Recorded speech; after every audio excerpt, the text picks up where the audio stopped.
Ann Selzer has a great record. That poll has Very a great respected. record. Yep. Prototypical example of a gold standard poll is the Iowa poll done by Ann Selzer. No one, not including me, would have thought that Iowa could go for Kamala Harris.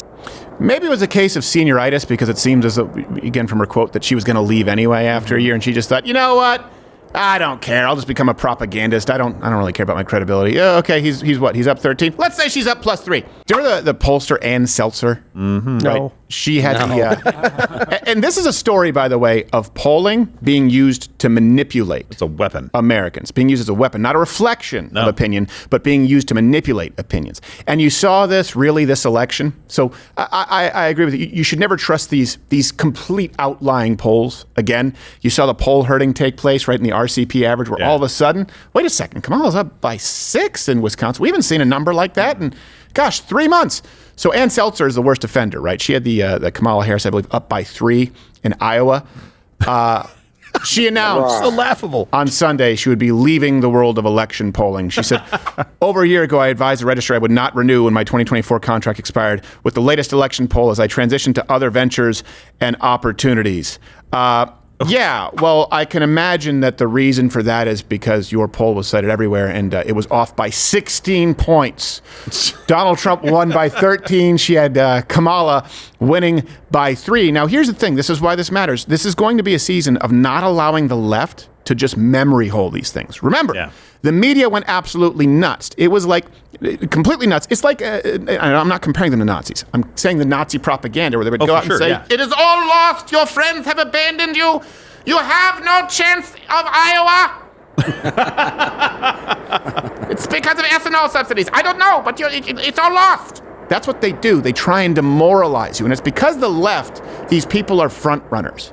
Right? They like the momentum effect. They don't do very well as the underdog. And I'll get into that in a second. But in case they try to tell you that this wasn't a big deal, let's take you back to the week before the election where everyone went nuts and told you this was a sign of the shifting landscape in the election. Return of the fat. He's getting was sats, now he's back. He ain't straight. Return of the fat. Oh my God. Return of the slack. Sorry, wrong Seltzer. Better Seltzer. Sorry. But this is the montage of Seltzer from the Iowa Register.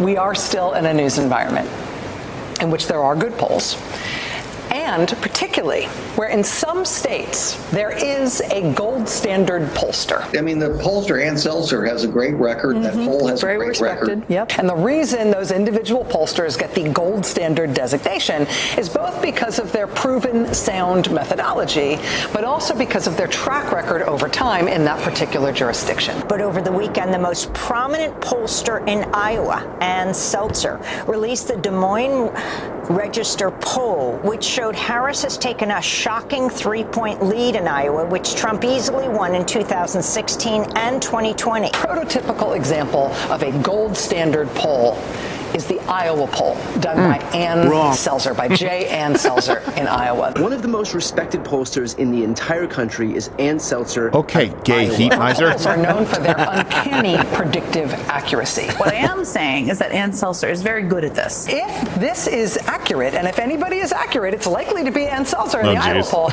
If this is accurate, this implies that if anyone is likely to be accurate, winning Iowa. 3 points, granted, is within the margin of error here, but it's 3 points. No one, not including me, would have thought that Iowa could go for Kamala Harris. Maybe it was a case of senioritis, because it seems as though, again from her quote, that she was going to leave anyway after a year, and she just thought, you know what? I don't care. I'll just become a propagandist. I don't really care about my credibility. Okay, he's what? He's up 13. Let's say she's up +3. What does that get her, though? Well, remember, we didn't know the methodology. And here is, just to be clear, as the man with the toupee and the sneakers noted, Frank Luntz, polls like this had the ability, and this was the intent, to influence actual voting patterns. It's both meaningful and measurable. It's a shock to the system. And in fact, I believe it's actually going to have an impact on the Iowa vote. When suddenly, because it was inconceivable 72 hours ago, the Democrats could win Iowa. Right. It's still inconceivable. Yes, it still is inconceivable. That really hasn't changed. It was inconceivable the entire time. By the way, first point, we should never have gone for the upgraded steel roof. I know. It is monsooning here where we are, so if you hear that, we apologize. Second point is the media. I love how they were like, oh my gosh, this fits our narrative, so finally we have something to put out there. They acted like this person was like the best pollster that you've never heard of. Right? That this person knew Iowa and knew polling, and then they started to extrapolate this to the rest of the country, and it's like, it's going to be a landslide. I mean, it's going to be like Mondale. It's the other way around. Yeah. Right? And she was going to win like 50 states or something like that. This wasn't even in the ballpark of reality. No, it wasn't. And here's something else. I really want to make this. You need to see a fundamental difference, and I appreciate you so much, and I mean this, people out there, conservatives, there's a big difference. What happened in this last election, leftists saw their subscriptions plummet. They saw their ratings plummet. Kamala can't even really regain the debt from her campaign because they lost and they were demoralized. That's a very, very far cry from in 2020, when that election happened, you got mad. We saw Mug Club subscriptions, now Rumble Premium, go up. We saw viewership go up. Conservative programming started doing better because what happens is conservatives, those on the right, because you're used to a work ethic, you're used to being an underdog, right? If you watch anything in Hollywood, you listen to any mainstream music, mainstream media, if you go to a college, you're used to having to defend your views, and so you dig your heels in. The right, when they lose, they get mad and they get mobilized. The left gives up.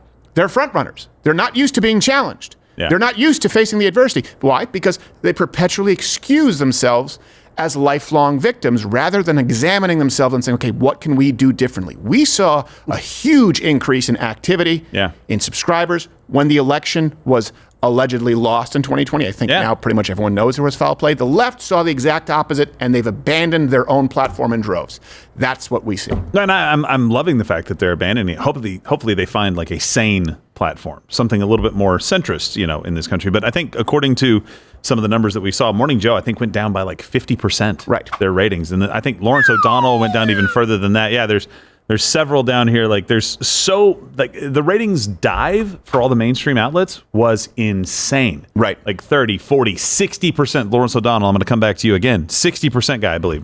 Fact check me on that. It may have been like 62. Yep, 60.6. 60.6. Okay, yeah. That's 60.6. Come on. Like, who was watching this guy? Well, maybe for a same play. By the way, you ever get a muscle twitch and you don't know why? It's going, I don't know if you can see it right here. It's going in my... You might have a stroke in a second. I don't know if I can zoom in. It's going right... It keeps going boom. I said might. Boom, boom.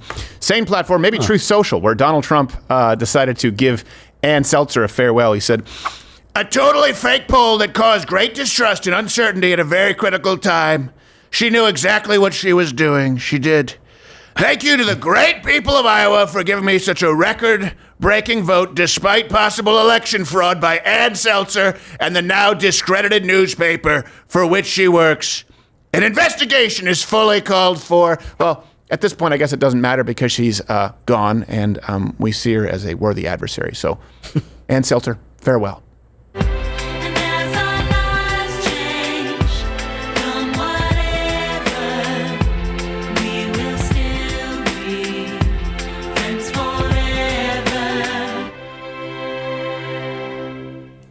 It makes me not hate her as much. Really? I'm not friends with her, so it didn't really affect me. No, it didn't. Yeah, I'm not friends with her. By the way, Donald Trump's last part there, an investigation is called for. People are like, see, he's already trying to weaponize the DOJ to go after his political opponents. He's like, no, maybe we should just get to the bottom of why she was off by 16 points, and the media ran with it, okay?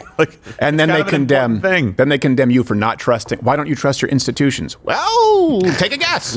Hey, if you're still watching, this is the part where I increase interactions and tell you to comment below. What do you think?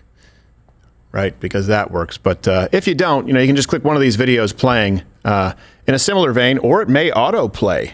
Ooh, that's fun.